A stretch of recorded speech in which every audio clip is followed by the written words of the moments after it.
ဖြစ်ပြတဲ့ခုလားနေမေးလိုက်တော့လို့ပြောပြီးရဆက်ထားလား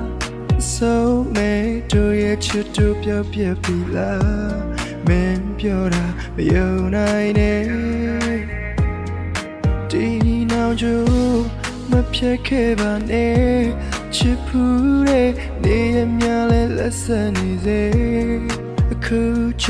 တော့အချစ်တွေဟာပြောင်းလဲမေးမျောလင်းခြင်းများကိုယုံကြည်ခွင့်ပေးဒီကစားလို့ငါရဲ့မရင်းငယ်သမျှပြုပြင်မယ်ငါနာမင်းမရှိတဲ့နောက်မဖြစ်တဲ့ဘဝကိုသိပါခွင့်ဝင်ခံပါတယ်ငါဘဝရဲ့အမှားများပြုပြင်ပြီးမင်းနာမပြန်နေခွင့်ပေးရင်မဆူဆူနဲ့ချစ်ခဲ့မိတာမင်းမ